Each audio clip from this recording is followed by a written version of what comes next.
Pues buenas tardes a todos aquí en nuestro campus Ciudad de México y en todo otro sitio que a través de internet pues estén acompañándonos en este aprendizaje mutuo de la homeopatía integral. Esta vez, por primera vez, un tema de una gran importancia, los aspectos prácticos de la orientación homeopática.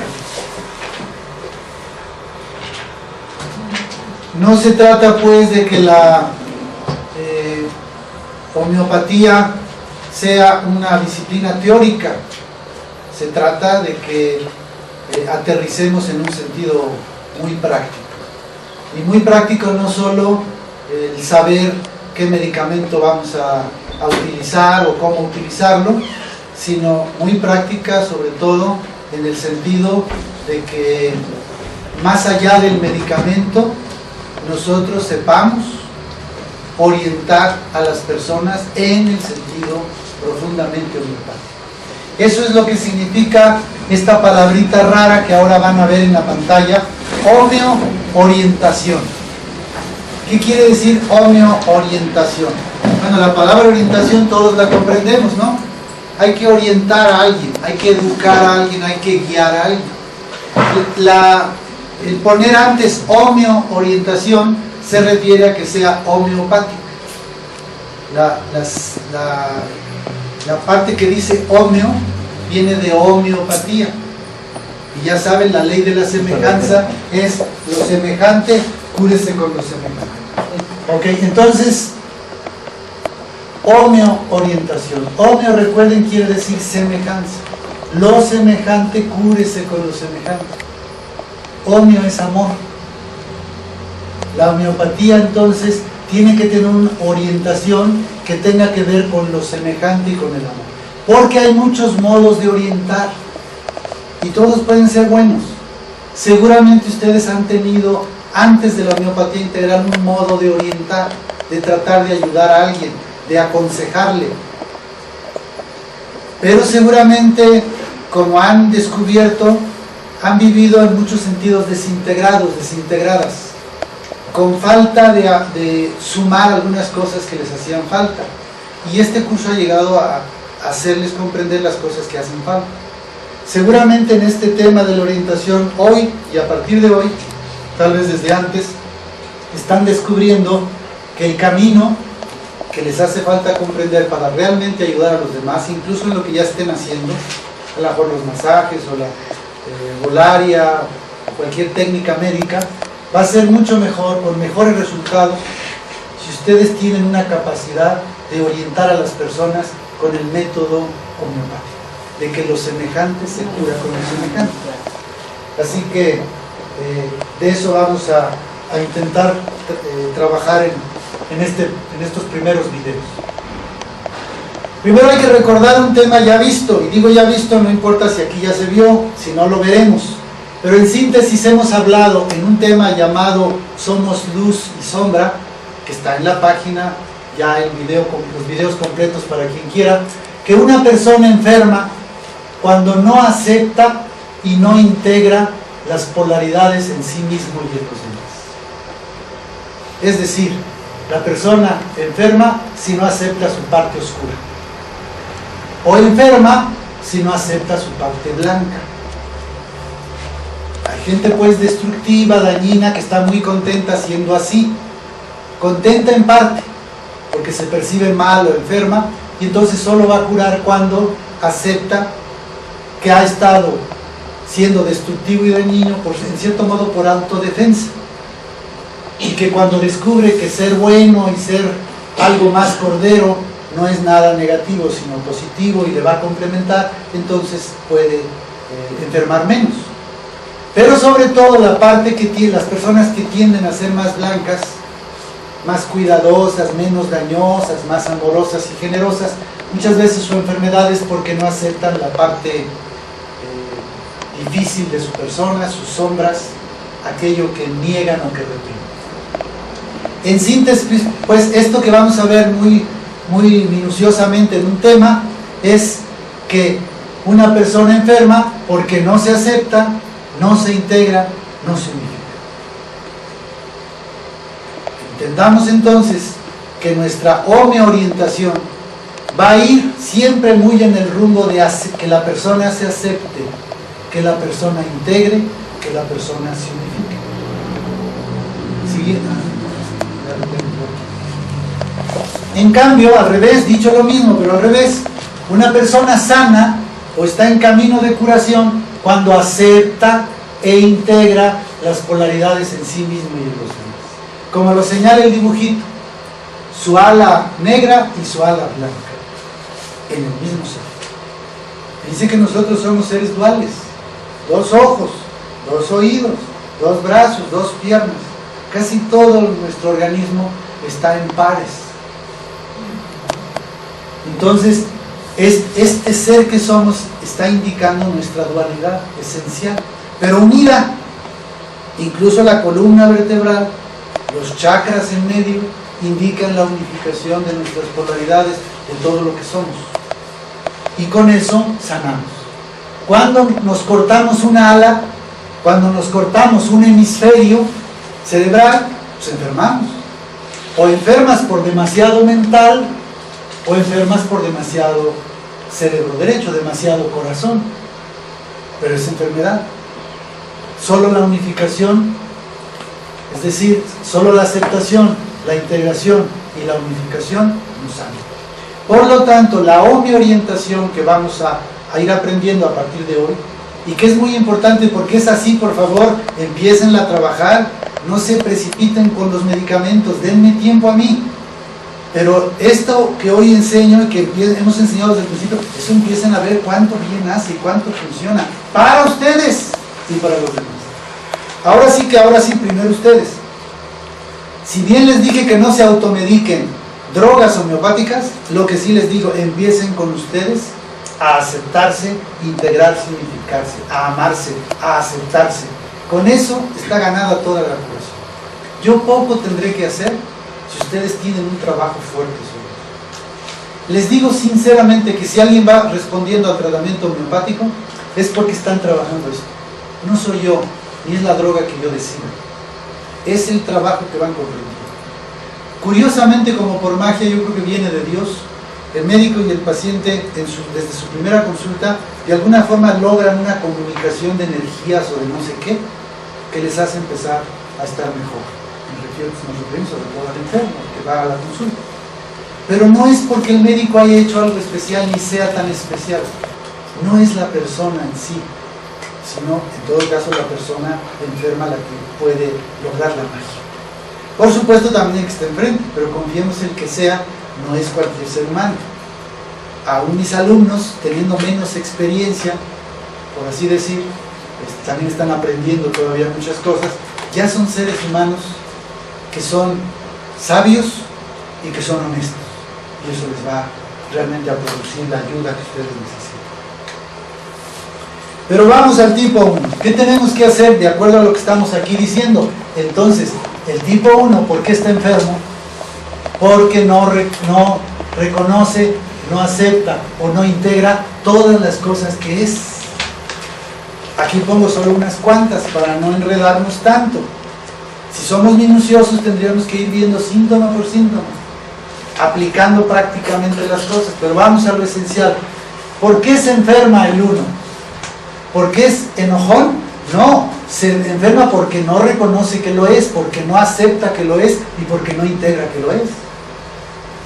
Ser enojón es una cualidad, es una capacidad humana y divina. ¿No se habla de la santa ira? ¿No Jesús se puso tan enojado que empezó a latigar, a aventar latigazos y tirar mesas y todo allá en el templo? No se habla de la ira de Dios. Entonces, la ira no es mala, ninguna cosa es mala. Nosotros somos los que por no reconocer, aceptar e integrar, pensamos que lo negro es malo.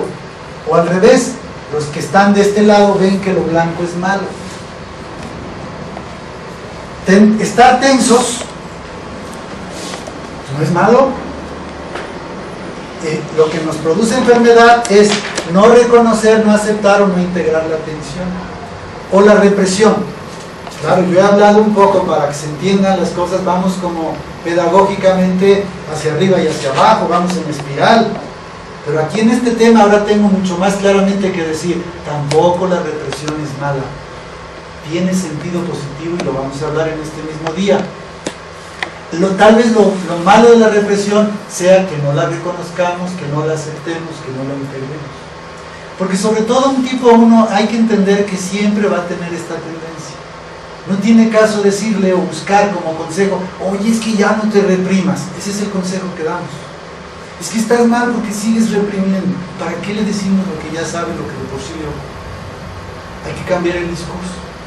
No tiene sentido esto, porque en cierto modo es como su esencia del tipo 1. Es incluso una esencia que si perdiera, dejaría de ser la gran persona que es o que puede ser.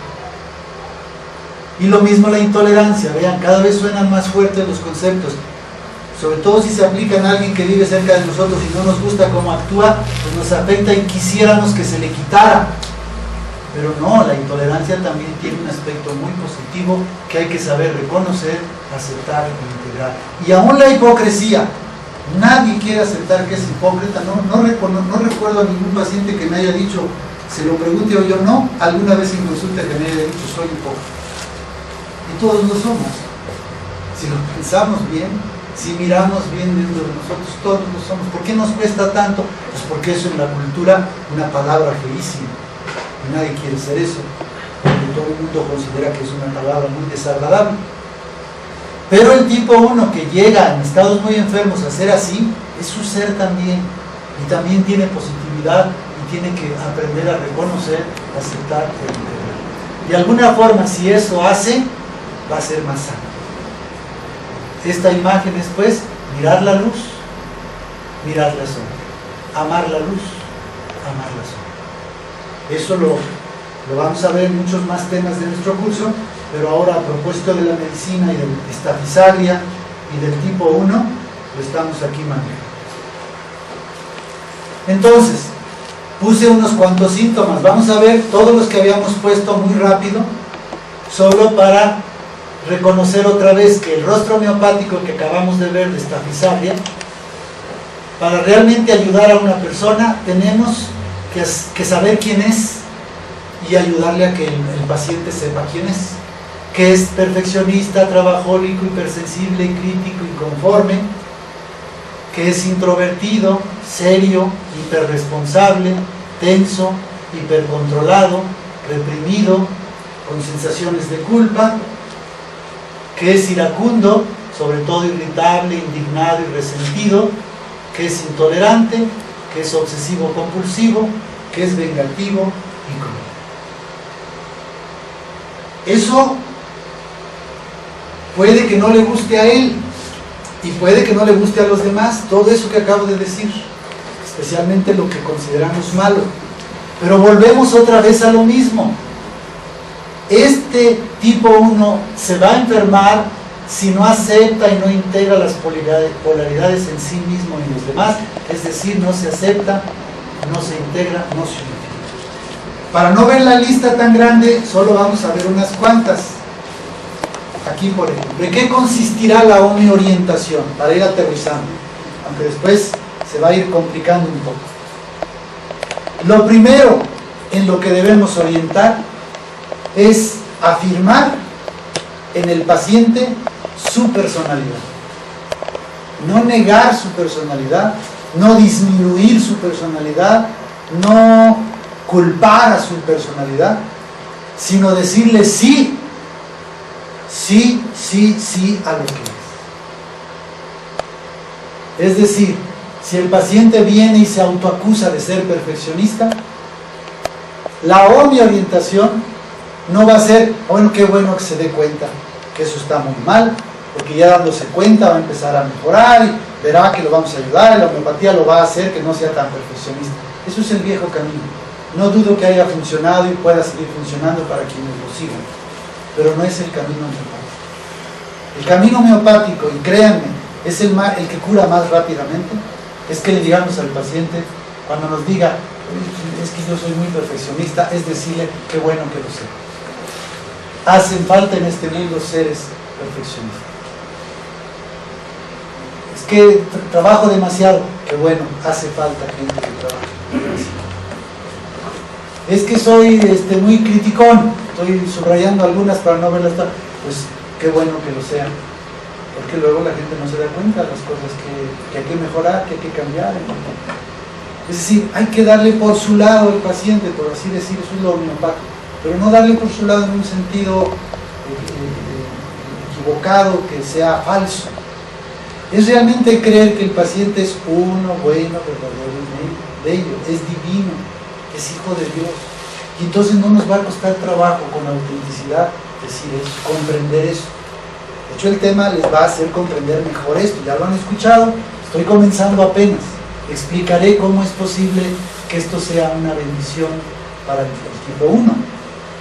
Y entonces, ya cuando uno lo va comprendiendo, a casi todo lo de lo que el paciente se acuse, nosotros le vamos a liberar de la culpa.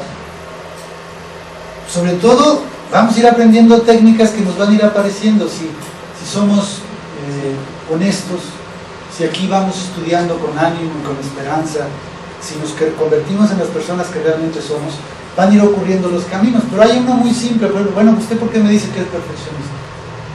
No, pues es que mire, yo no sé, les voy a explicar algunas cosas. Ustedes en lo que les explique van a descubrir cómo en parte tiene razón, pero en parte no. En culparse. A lo mejor le dice, si es que me dice mi mujer que soy muy perfeccionista. Ah, bueno, pero ¿por qué se lo dice? ¿Qué hace usted? No, pues me dice, por ejemplo, que yo trabajo en casa, cerca tengo un taller.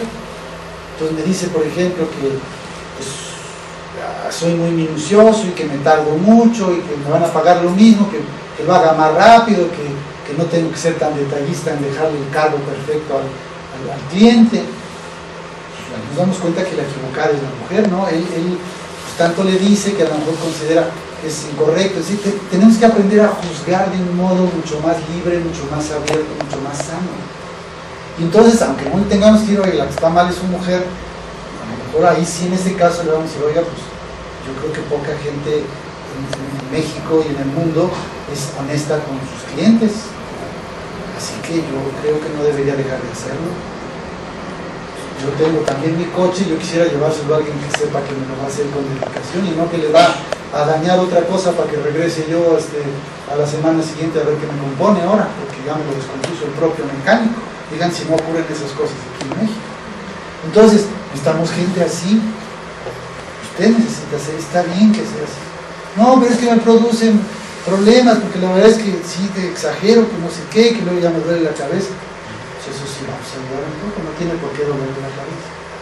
Tal vez le duele la cabeza pues porque no acepta que usted es así, que es una bendición que sea así. Y de verdad, cuando la persona es animada acerca de lo que es en esencia, aunque otros lo califiquen como negativo, sana, empieza a sanar. Cuando el médico no se asusta de lo que es, sino bendice lo que es, entonces empieza a sanar. El hecho de ser muy trabajador y cualquiera de estas cosas, hay que decir constantemente sí. O al otro, serio, tenso, reprimido, se siente culpable, sí, sí, sí. Es muy sencillo nuestro trabajo, porque ese I, sanador integral, ese I, la afirmación, nosotros no decimos no, nosotros decimos sí. La homeopatía dice sí. Lo semejante es el sí, no el no. El no es un contrario, el no es alopático. Tienes fiebre, el alópata te dice no a la fiebre. El homeópata te dice qué bueno que tenga fiebre. Pues también en las cuestiones emocionales. ¿O no es bueno que tenga fiebre? ¿No es la fiebre, el calor, lo que ataranta a los bichos y los mata más rápidamente? No es bueno entonces, como hacen en los hospitales, no meter tempra ni nada, sino en todo caso bañitos fríos para que sea un proceso natural, etc. Si todo en lo físico ocurre, pues en lo emocional también deberíamos nosotros motivar al paciente a que acepte lo que es. Cuando ya lo es, nosotros tenemos que decir todo esto, sobre todo cuando vayamos comprendiendo que realmente lo es. Si un paciente que nunca reprime, una persona que nunca reprime nada, nos llega a la consulta diciendo que se siente mal porque por primera vez se guardó una emoción o un sentimiento, pues ahí no le voy a decir, no, qué bueno que usted no guarde sus sentimientos, no. En este caso, a este paciente que nunca reprime, hay que decirle que bueno que reprima. Nos comportamos distintos según la persona. Este que se queja de haber reprimido, le decimos que bueno que reprima, porque a usted le hace falta. Porque no hay que a tontas y a locas a todo el mundo expresarse, decirle lo que siente, tiene su privacidad, tiene también sus emociones que son para usted, que hay gente que no las va a entender, etc. No sé si el ejemplo ayuda, pero es la idea. Y sí a la ira, sí a la intolerancia, sí al obsesivo-compulsivo, lo vamos a ver tal vez más claramente con lo que sigue. Pero volvemos a repetir lo que pusimos otra vez. El tipo 1 va a sanar si acepta todas estas cosas. Si nosotros las aceptamos y le invitamos a él a aceptarlas, a decir sí, aceptarse, integrarse, unificarse. Entonces, la homeorientación inicialmente es una aceptación de sus características como positivas. Eso es lo primero.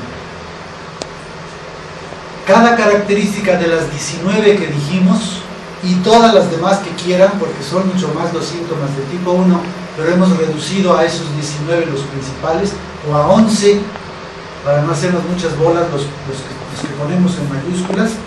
Hay que ayudarle a aceptar sus características en un sentido positivo. Aquí está, por ejemplo. Es casi preguntarle al paciente, bueno, usted me dice que es perfeccionista. ¿Es realmente perfeccionista en ese sentido negativo que se considera en la cultura? ¿O es usted un buscador de la perfección? Porque es distinto. Usted dígame quién es y qué quiere. Porque también recordará usted, le diremos al paciente, que en el Evangelio, sobre todo se lo decimos a un paciente que es religioso o que nos ha hablado de que le gusta la Biblia, etc. Entonces le decimos, dice Jesús en el Evangelio, en Mateo, dice, sean perfectos como mi Padre Celestial es perfecto. Entonces, fíjense que estamos intentando que lo que el paciente considera negativo, tal vez porque la cultura lo considera negativo, nosotros le veamos la luz. Búsqueda de perfección.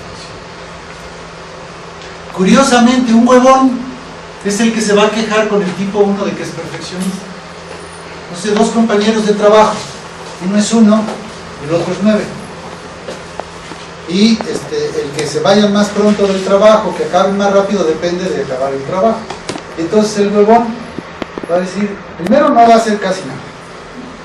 No, que vaya al baño, que se está secando el sudor, que ahorita regreso, que quién sabe qué tanto, que está contestando el celular. Y el otro, duro haciendo el trabajo. Tienen que hacer entre los dos, entre uno. Pero peor, a la hora de que se trata de acabar, dice, no, ya no le calles tanto, no más tantito, y se va a dar cuenta el jefe, etc. Empiezan a acusar o a regañar al tipo 1, que es perfeccionista, porque el otro es un huevón.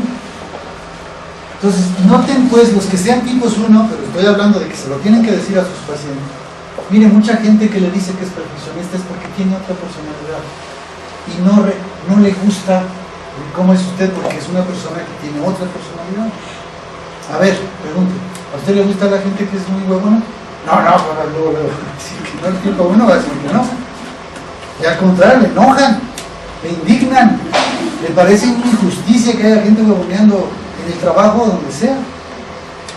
Así que, bueno, pues entiéndame, así, como usted dice que no le gustan los flojos, pues entonces hay también flojos que no les gusta a usted su perfeccionismo. Esposas o hijos, si el hijo es tipo 9 y el papá o la mamá 1 están en hacerlos que te hagan todo muy bien y muy perfecto, pues la mamá no tiene idea de quién es el hijo y también está haciendo que el hijo esté constantemente en contra de ella porque le acusa de perfeccionista, y tal vez lo sea, en parte. Se tiene que distinguir en qué sentido siente y en qué sentido. Pero entonces vean, lo primero que estamos haciendo en la orientación es ver la luz en toda aparente imperfección o defecto o pecado que pudiera el paciente decir que tiene. Cuando se trata del marido o del hijo, no necesita decir no. Si tú ves que tu marido es muy perfeccionista, a partir de hoy, si quieres curarlo, si quieres sanar la familia, a partir de hoy empieza a ver en ese perfeccionismo a un hombre grande que busca la perfección. Está siguiendo la orientación de Jesús, sean perfectos como mi Padre Celestial. Le vas a ayudar más así que insistiendo en algo que él mismo, por ser perfeccionista, él mismo no quiere caer en el error de exagerar en la perfección. Y vas a encontrar modos de decírselo después de otra forma.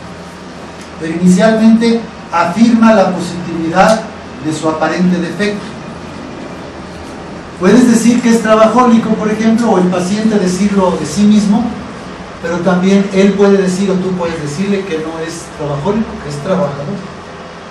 Es mucha la diferencia. Los psicólogos dicen, esto es enfermedad, esto es salud, claro. Pero ¿quién distingue cuándo es uno y cuándo es el otro? ¿Cuáles son los límites? Hay gente que no es trabajólica y que está muy enferma porque no trabaja, o trabaja muy poco, o no trabaja todo lo que quiere trabajar. Y eso no se les da, no hay un término para eso, realmente. Entonces, dentro de las cosas, como que si hubiera que comparar, hacen mucho más bien a este mundo los que trabajan que los que no trabajan, desde el punto de vista al menos de la productividad. Entonces, ver otra vez la luz en la aparente sombra. El paciente se puede acusar de que todo le afecta, que es demasiado sensible, pero nosotros tendríamos que quitarle lo de hiper y acentuar la parte de ser sensible. Poder decirle que se necesita en este mundo gente sensible. Que por desgracia los que están afectando a este mundo son gente ya insensible. Sensible a muchas cosas, sobre todo insensible al mal, a la injusticia, a las cosas negativas. Así que esto es un don, aunque todo don tiene un poco de repente de exageración.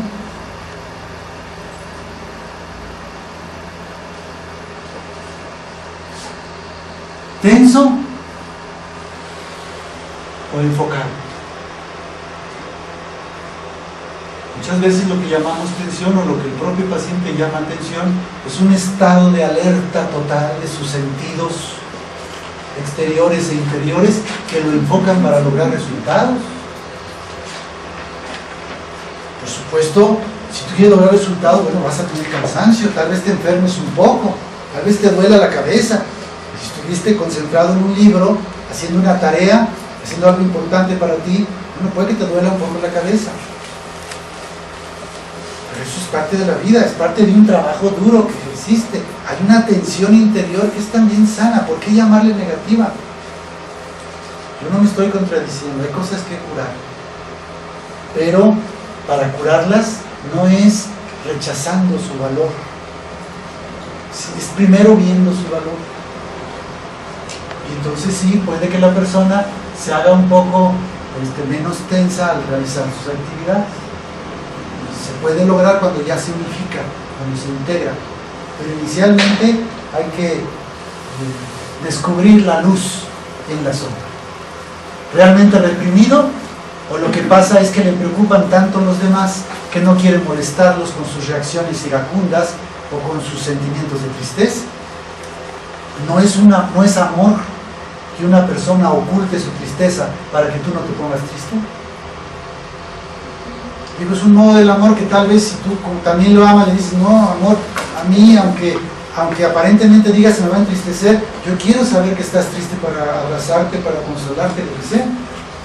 Bueno, pero ya es diferente.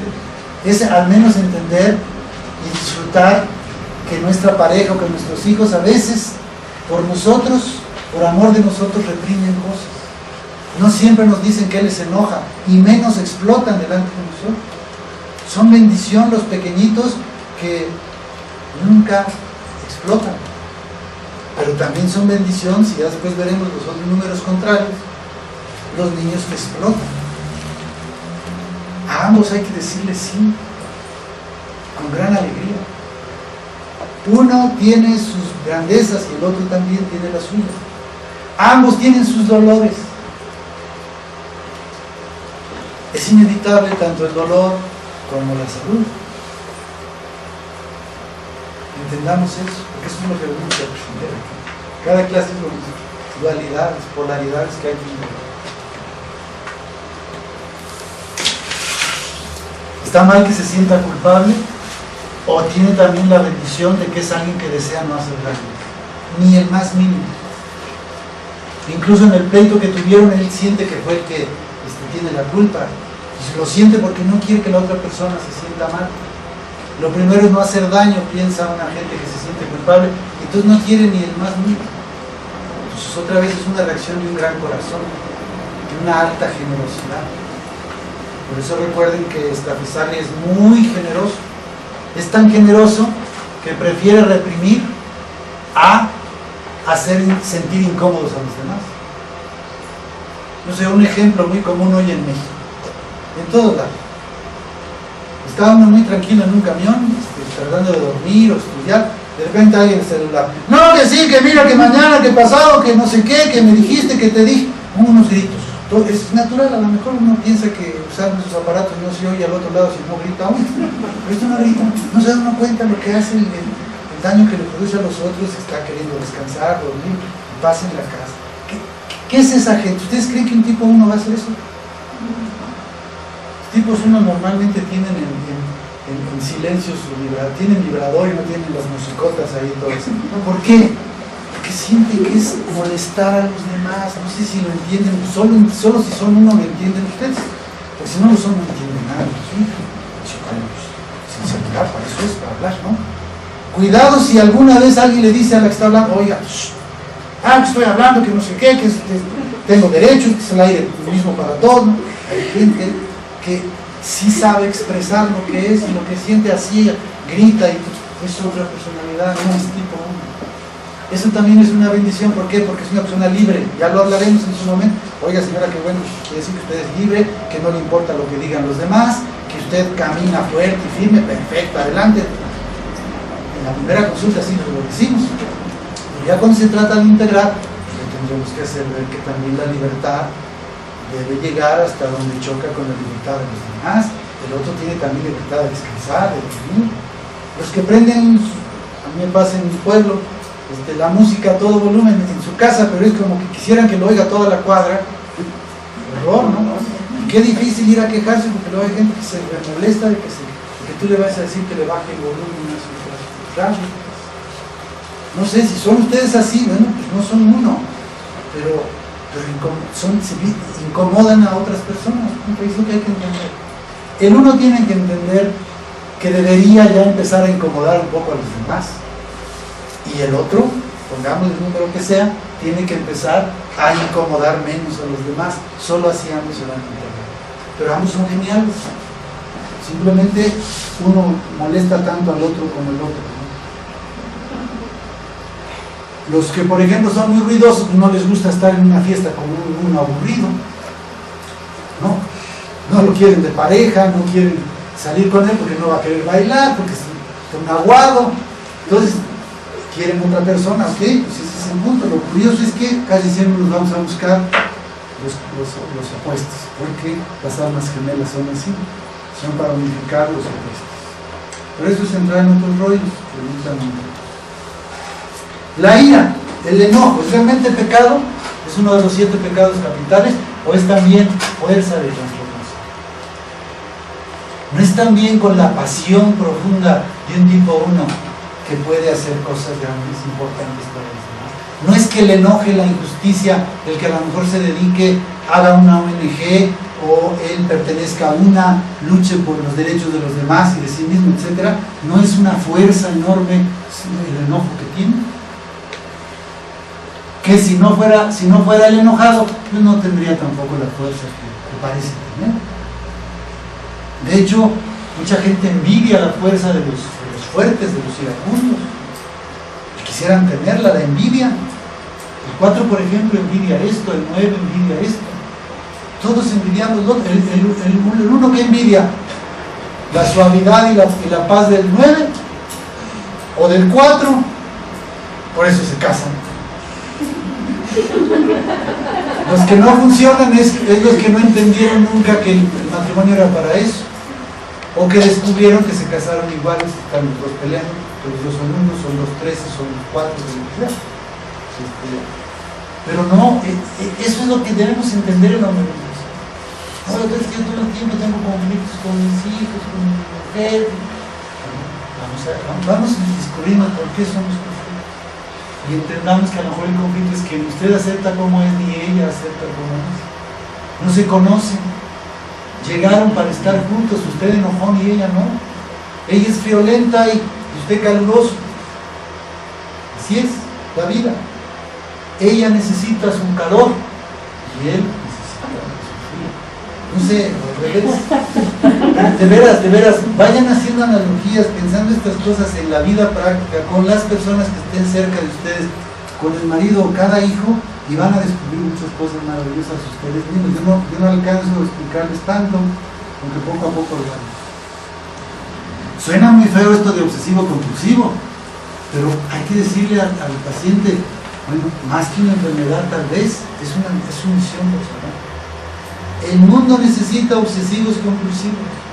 Si no hubiera obsesivos compulsivos en este mundo, en este espacio-tiempo, las cosas no funcionarían en algunas áreas. Como también se necesitan a lo mejor los contrarios fueran los huevones, vamos a ponerle así. Tiene también su nombre psicológico, pero no sé por qué se me olvida. Estos obsesivos compulsivos tienen una fuerza especial, probablemente dada por Dios. No probablemente, la verdad es el cosmos, es su naturaleza. Cuando nosotros afirmamos esto, el paciente va a salir de la consulta muy sanado. Por primera vez escucha que él es una gente buena, una buena, verdadera y bello de verdad. Aún contando defectos, el médico le está diciendo que no pasa nada, es una maravilla lo que es, o ella es. Tampoco se exagera nunca tanto, yo estoy exagerando pues, para que vean y ustedes asuman las cosas con cambio. Yo he atendido a varios de ustedes, a lo mejor siempre atiendo de forma diferente. No hay moditos que se repitan con nadie. Todo depende de cada persona, de cada situación. Uno se pone el gorrito, ya Dios sabe cómo va a funcionar la consulta. Pero sí hay criterios básicos con esto. Es muy difícil que yo en una consulta me ponga a contradecir, sobre todo en la primera ocasión. Es al contrario.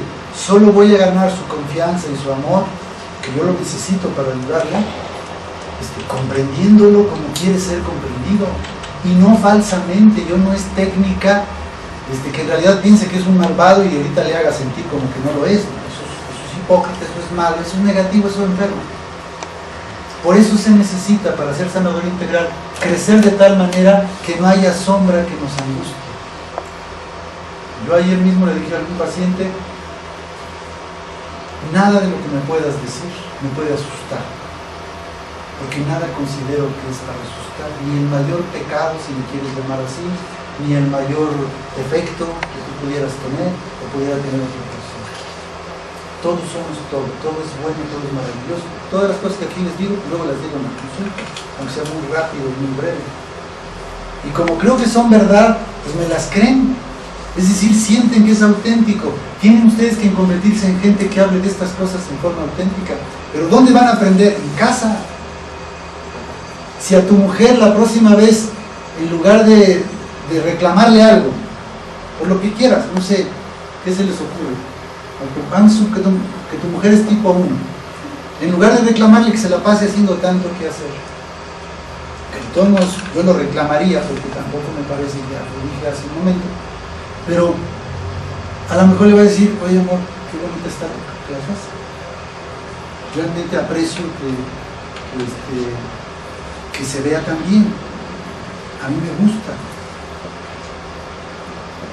Eso le va a curar, le va a sanar, porque afirma lo que es. En otro momento tal vez, cuando estén muy sanamente platicando, echándose un café, o después del amor, van a poder platicar y decir, oye vida, mañana me hagas que hacer, no te preocupes, ¿no? ¿Por qué mejor nos vamos a pasear? O vete a pasear, salga. De repente creo que te enfrascas mucho en la casa, yo te amo, sé que haces lo posible, pero ir a la casa, no pasa nada.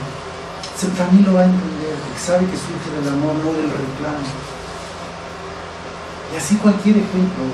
Piensen en su uno que tienen cerca, él o ella, el hijo, el vecino, el hermano, el papá, la mamá. Bueno, ¿cuántos habrán tenido papás o mamás tipo 1 y hasta la fecha están peleados porque no les han entendido?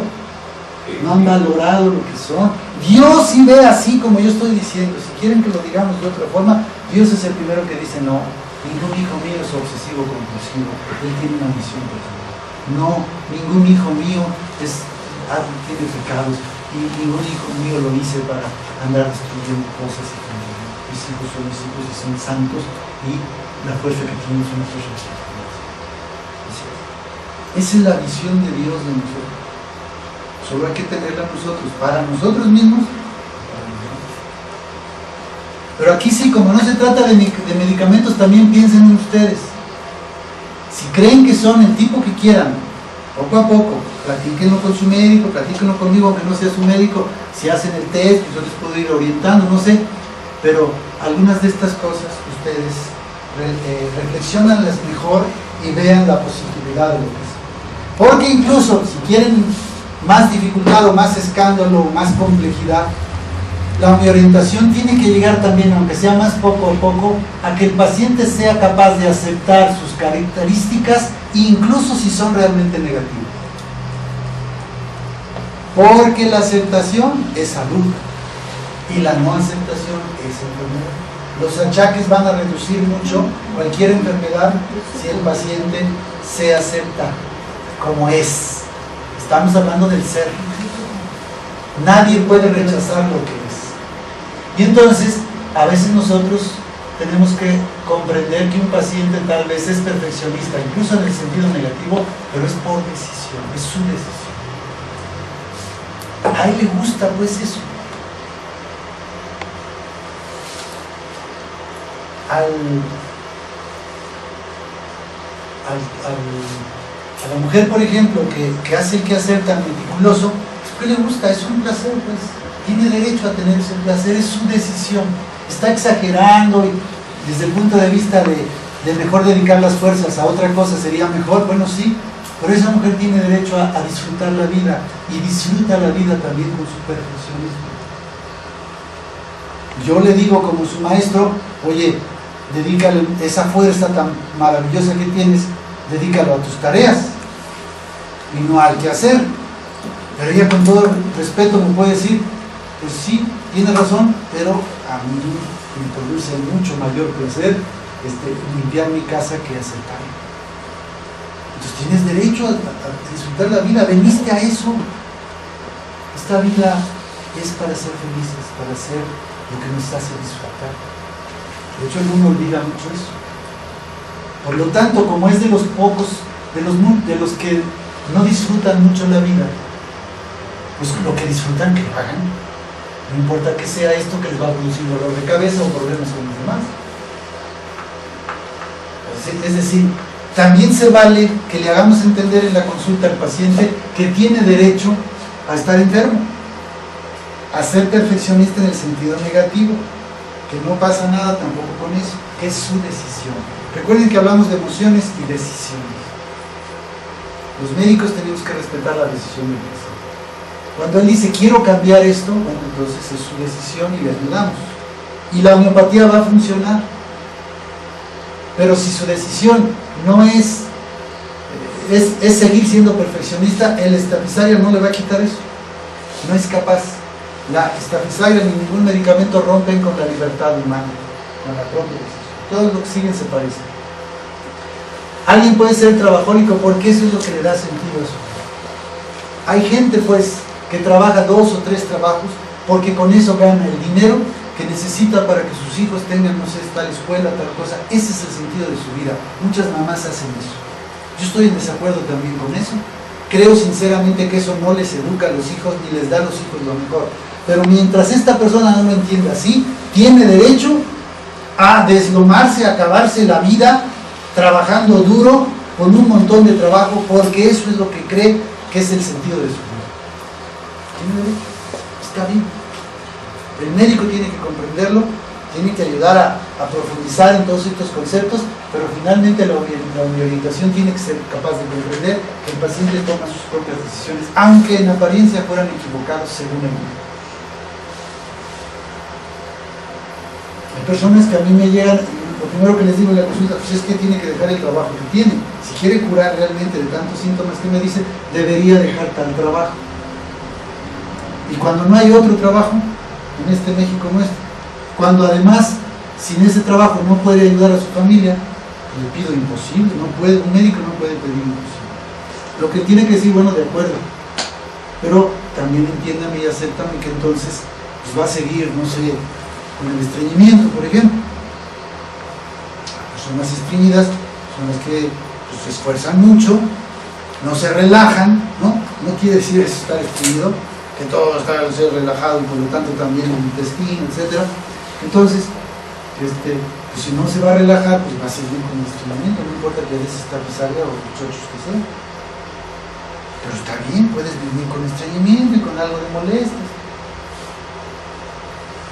¿Por qué tú has decidido, tienes el sentido de tu vida? O hay gente hipersensible, pero que reconoce que si no lo fuera, no gozaría ni disfrutaría tanto la vida.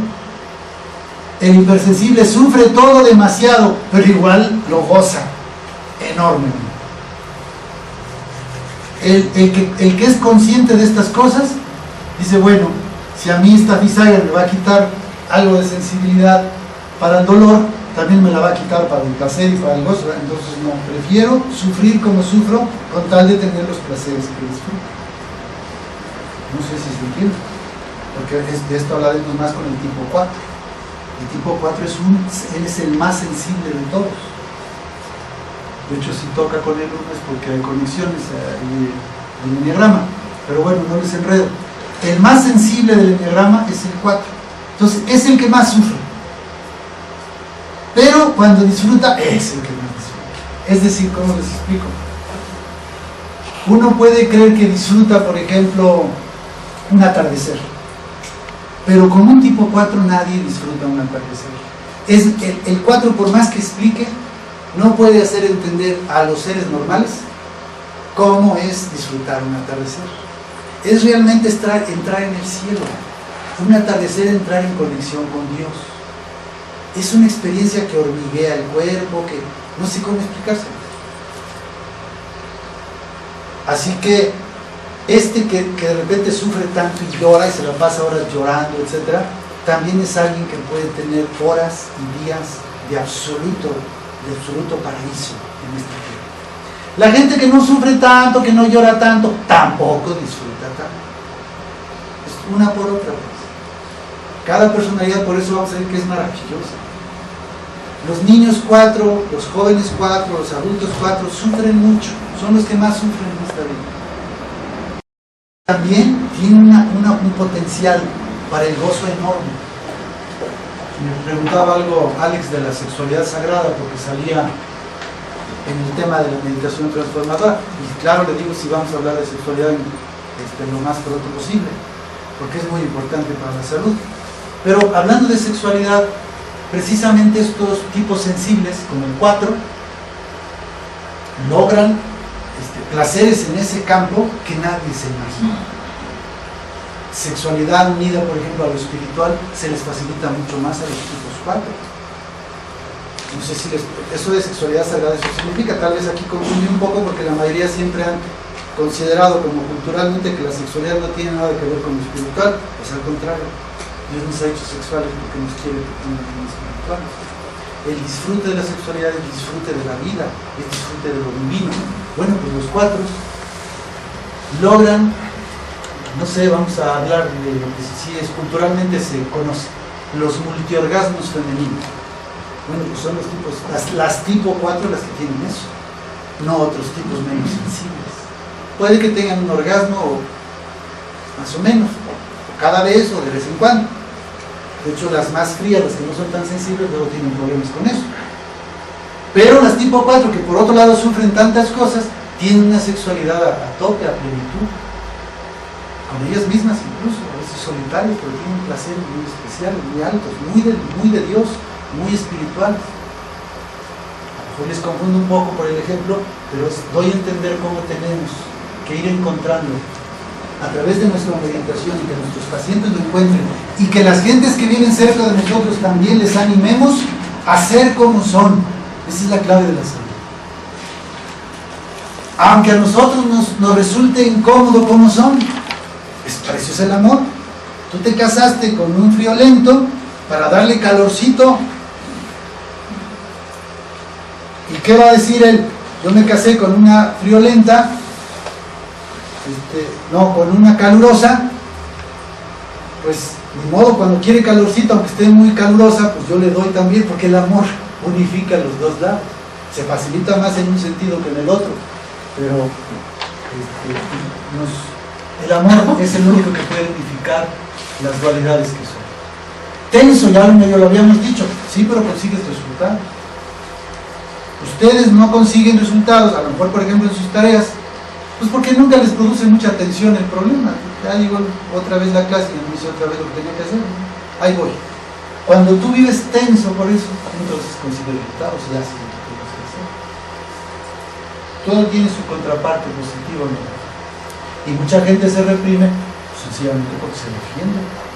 Ya ha sabido que cuando expresa emociones le va mal, ¿no? Otra vez es que no quisiera revolver, pero ya como ya hablé del tipo, la tipo 4, que le quiere decir al galán cuánto lo quiere y que piensa en él, a algún compañero de la escuela.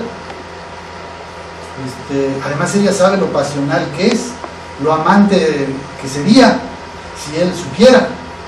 Y entonces de repente un día se le oye, pues que esté pensando mucho en ti, le manda un recadito, le dice directamente que no sé qué, y el otro no le gusta a ella porque es muy callada, porque no sé qué, y la manda a volar, el dolor.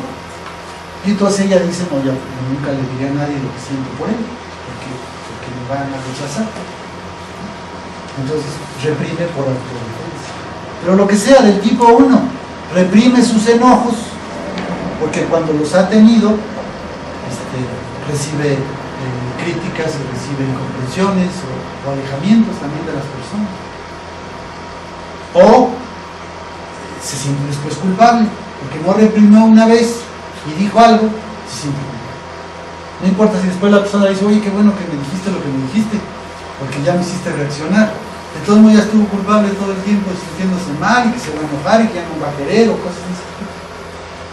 Por eso a veces es por autodefensa y tenemos derecho. Culpable, pues muchas veces porque tienes conciencia. Aún en las cosas en las que no lo eres, todos somos uno. Lo que le duele al otro a mí me duele, yo soy culpable de la injusticia, de la pobreza de quien sea. Por eso lo hemos dicho también en el curso.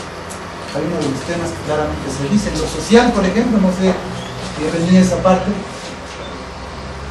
que todos somos responsables de lo que ocurre en México. Y por eso todos tendríamos que hacer algo. Somos culpables solo cuando somos conscientes. Cuando yo no, los pobres son pobres porque quieren, entonces es otra postura. No es del tipo 1. El tipo 1 es, los pobres son pobres también porque no quieren. Porque yo no lucho, porque no trabajo.